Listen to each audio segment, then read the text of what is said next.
Alors, le vrai scandale à venir, à mon avis, concernant les véhicules électriques, concerne le modèle économique des nouvelles voitures. Parce qu'on le sait, c'est acquis, hein, pour fabriquer des voitures électriques, on aura besoin de beaucoup moins de main-d'œuvre et on aura beaucoup moins d'entretien à faire. On n'aura pas de vidange à faire tous les ans ou tous les 20 000 km concernant sa voiture. Donc on aura des sources de revenus beaucoup moins récurrentes pour les garages automobiles classiques, et notamment pour les réseaux de distribution, les réseaux de concessionnaires. Ça chamboule un peu les cartes concernant la répartition de la valeur ajoutée des nouvelles voitures. Quelle part va revenir à la marque, quelle part va revenir au concessionnaire, quelle part va revenir aux garagistes en après-vente. Tout ça change avec l'électrique. Non seulement les voitures sont chères, en tout cas plus chères que des voitures équivalentes roulant à l'essence jusqu'à présent, et en plus de ça, on n'est pas à l'abri que les constructeurs nous imposent des pratiques commerciales qui vont nous être très défavorables. Un exemple du passé qu'on peut citer, c'est la location des batteries telle que l'a proposé Renault sur la première Zoé. Il y a eu d'autres constructeurs sur d'autres modèles qui ont fait ça, mais c'est vraiment Renault et la Zoé qui ont popularisé et qui ont vraiment mis en publicité cette pratique, où on achetait une voiture, le prix d'une voiture, en l'occurrence la Zoé, et on payait par-dessus des dizaines, voire quelques centaines d'euros par mois, en fonction du kilométrage qu'on effectuait, pour louer la batterie. Alors je comprends qu'au moment où Renault a lancé la Zoé, en 2013, les batteries étaient extrêmement chères. Pourquoi pas les louer à côté? À la limite, c'est peut-être pas ça le plus scandaleux dans tout ça. Le plus scandaleux, c'est que la voiture était vendue le prix d'une Clio quasiment, alors qu'il n'y avait rien dedans. Enfin, il n'y avait rien de valeur. Il n'y avait pas de moteur thermique dedans, il y avait juste un moteur électrique qui est quand même beaucoup moins cher à faire qu'un moteur thermique. Il n'y avait pas de ligne d'échappement avec de la dépollution et des métaux rares à l'intérieur, comme du platine par exemple. Enfin bref, ce qui coûte cher dans une voiture électrique, c'est sa batterie. Donc Renault proposant la batterie en location à côté, ça aurait été pour moi tout à fait normal que la Zoé soit proposée sensiblement moins cher qu'une Clio équivalente, vu qu'on n'intégrait pas le prix de la batterie dedans. Or, ça n'a pas été le cas. Ça, je pense que c'est quelque chose qui a pas mal refroidi des clients potentiellement intéressés par l'électrique jusqu'à présent. Alors, je ne pense pas qu'on revienne de sitôt à des modèles où on loue la batterie et on achète la voiture, mais je crains quand même que des pratiques commerciales pointent le bout de leur nez, d'abord un peu timidement en ce moment, mais de plus en plus au fur et à mesure que les années passent.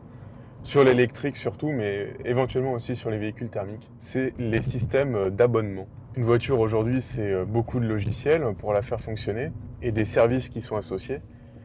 Et pour faire fonctionner ces services, vous avez souvent besoin d'une connectivité 4G ou 5G. Et sous ce prétexte-là, le constructeur pourra vous facturer un abonnement pour que vous puissiez utiliser une voiture que vous avez proprement achetée par ailleurs. Je vais faire une analogie avec le monde du smartphone qu'on connaît sans doute mieux. Lorsqu'on achète un iPhone, ou ça peut être un équivalent chez d'autres constructeurs, mais je prends l'iPhone parce que je pense que c'est un exemple qui est assez marquant. Si on veut profiter des services de sauvegarde en ligne et de stockage de photos, Apple nous donne seulement que 5 Go dans le cloud sur Internet pour pouvoir stocker nos informations. 5 Go, c'est rien aujourd'hui pour stocker nos photos et faire des sauvegardes. Et c'est pour ça que beaucoup de clients d'iPhone vont se retrouver avec des notifications leur disant que l'espace est insuffisant pour assurer une bonne sauvegarde de leurs photos. Et donc, qu'est-ce qu'ils font pour ça? Ils vont payer un abonnement pour avoir plus d'espace chez Apple. C'est devenu une source de revenus très importante chez Apple, mais aussi chez d'autres fournisseurs de services, à savoir le stockage en ligne pour pouvoir sauvegarder ses photos, par exemple, ou avoir des sauvegardes de ses informations concernant son téléphone. Et petit à petit, je pense qu'on va arriver à la même chose pour les voitures. Les voitures deviennent aussi des objets technologiques, ils deviennent des objets connectés, avec des services logiciels qui utilisent le réseau. Et je pense qu'on va se faire facturer des abonnements en long, en large et en travers. Prenez Tesla par exemple. Tesla propose Spotify dans ses voitures et d'autres services connectés. Et si vous voulez bénéficier à plein de ces services, vous devez payer, je crois, 10 € par mois. Donc ça peut les valoir pour avoir toute la connectivité de sa Tesla et de la musique premium sans pub en plus. 10 € par mois, ça peut être valable. Mais c'est un abonnement en plus. Et sans aller jusqu'à chez Tesla, si vous prenez une Renault comme ma Twingo ou une Zoé, ou même, à mon avis, d'autres constructeurs, je crois que c'est aussi vrai sur la Fiat 500 ou chez d'autres voitures du groupe PSA Stellantis, dès que vous avez une application qui vous permet de contrôler différentes fonctions sur votre téléphone pour votre voiture, ça peut être surtout très pratique pour les voitures électriques, pour lancer la charge à distance, vérifier l'autonomie et que sais-je, vous avez un abonnement associé à ce service. Dans le cadre d'une location longue durée ou d'une location avec option d'achat, ça peut passer inaperçu puisque c'est inclus dans le package de location, on va dire. Quand on achète la voiture, vous avez 3 ans d'abonnement qui sont inclus et après, quand vous irez faire la révision au bout de 3 ans, on vous proposera de prolonger ces abonnements moyennant finance. Donc, les abonnements pour les services connectés, c'est un premier point qui, je pense, va nous faire manger de l'abonnement. Il y a un autre service qui, je pense, va arriver et qui va souvent se faire par abonnement. J'espère que je vais me tromper sur ce point-là. C'est tout ce qui concerne la recharge rapide. Aujourd'hui, par exemple, si vous achetez une Volkswagen ou une Kia, on va vous proposer un abonnement à Ionity qui vous permettra d'avoir un tarif préférentiel sur les bornes Ionity. Et cet abonnement, il est autour de, je sais pas, 10, 13 ou 17 euros par mois, j'en sais rien. Et on vous l'offre pendant 1 an. Alors que la voiture, vous allez peut-être la garder 3 ans si vous la prenez en leasing ou même beaucoup plus si vous l'achetez plein pot. Donc au bout d'1 an, vous aurez le choix. Soit vous prolongez l'abonnement en payant donc vos 15 euros par mois à Ionity pour bénéficier d'un tarif préférentiel lorsque vous vous rechargez là-bas.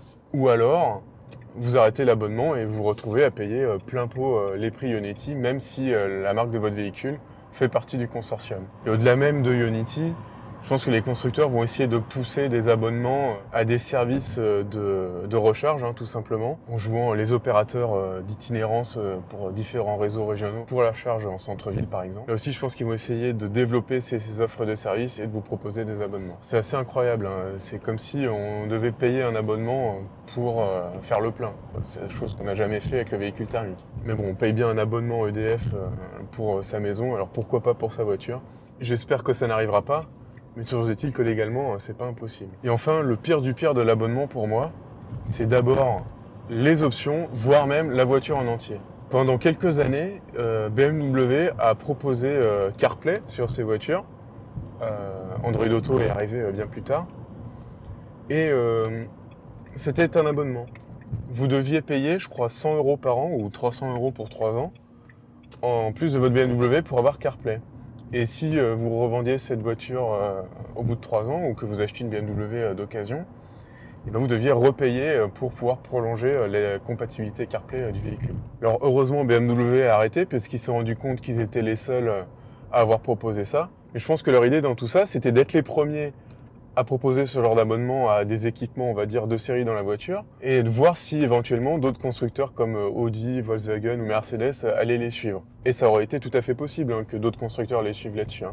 Et on se serait retrouvé à payer des abonnements juste pour avoir CarPlay dans nos voitures ou, je sais pas moi, la radio numérique, un régulateur de vitesse ou que sais-je. D'ailleurs, en parlant de ça, la toute dernière Mercedes EQS, donc la grande berline électrique de Mercedes, propose des roues arrière directrices et propose même un abonnement pour cette option. Vous avez la voiture qui d'usine dispose de cet équipement et on pourrait vous dire, bon bah vous n'avez pas payé l'option mais pour des raisons pratiques c'était mieux pour Mercedes de l'installer sur toutes les voitures.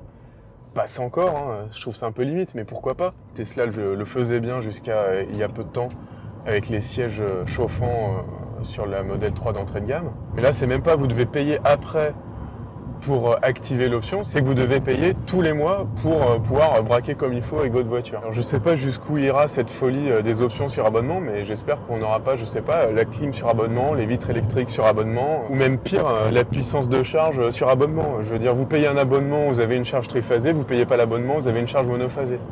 Vous payez l'abonnement, vous avez une charge Ionity à 200 kW et vous payez pas l'abonnement, vous l'avez qu'à 50. Et quitte à s'abonner à des options, pourquoi pas s'abonner à toute la voiture?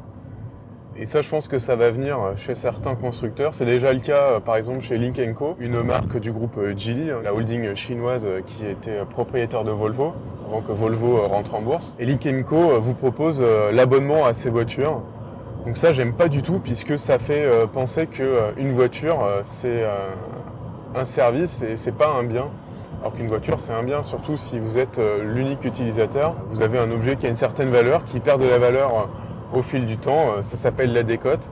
Et c'est en général ce que vous supportez comme coût lorsque vous achetez ou que vous prenez une voiture en location longue durée. Admettons que vous payez une voiture 500 euros par mois, ça va pas être le même service si vous avez une voiture qui est neuve ou si vous avez une voiture qui a déjà 30 000, 50 000 ou 175 000 km. L'imagination est sans limite concernant les abonnements. Peut-être que Netflix va vous facturer une option supplémentaire pour regarder Netflix dans votre voiture lorsque vous êtes branché en train de vous recharger. Peut-être que vous aurez une option Spotify supplémentaire si vous voulez l'écouter dans votre voiture ou que sais-je. J'espère que ça n'arrivera pas, mais vu que les constructeurs vont essayer de se faire de l'argent de toutes les manières possibles avec l'électrique pour compenser la rente qu'ils avaient avec l'entretien notamment et l'après-vente du thermique, je pense qu'on ne va pas y couper, malheureusement. Je pense que les constructeurs vont essayer de proposer de plus en plus de services avec leur voiture pour se garantir une source de revenus qu'ils n'auront plus spécialement avec l'entretien et l'après-vente. Donc ces services, ça va être quoi? Ça va être notamment le financement. Le financement, c'est déjà quelque chose d'assez connu avec le crédit et les locations longue durée. Et par-dessus ça, on aura les services connectés. Éventuellement, les options sur abonnement, ça, je suis pas sûr que ça se fasse beaucoup. Mais voilà, d'autres services associés comme les abonnements pour les réseaux de recharge pour les voitures électriques et que sais-je. Ça va être très intéressant de voir dans les années qui viennent quels sont les services qui vont émerger et qui vont marcher dans ces offres que vont proposer les constructeurs et quels sont les services qui ne vont pas perdurer, comme par exemple BMW avec son abonnement pour Apple CarPlay. Alors dites-moi en commentaire, en particulier si vous avez une Tesla, est-ce que vous payez déjà des abonnements liés à la possession et à l'usage de votre voiture? Je serais particulièrement intéressé de le savoir. Je pense au Tesla notamment puisque vous avez le choix, soit vous payez l'abonnement Premium pour avoir Spotify, pour avoir les images satellites et d'autres services connectés, ou soit vous avez les services standards entre guillemets. Dites-moi si des offres d'abonnement à des voitures comme peut le proposer Lynk & Co, ça peut éventuellement vous intéresser, malgré les contraintes que je viens de vous citer. Est-ce que vous seriez prêt à vous abonner à certaines options, comme certains constructeurs ont voulu ou veulent encore nous le proposer? Dites-moi ça en commentaire, comme d'habitude je suis ravi de vous lire. Je vous remercie pour tous vos likes, pour tous vos partages et vos abonnements. N'hésitez pas à faire un tour sur l'onglet communauté et en attendant de vous retrouver, je vous souhaite une bonne route et je vous dis à bientôt.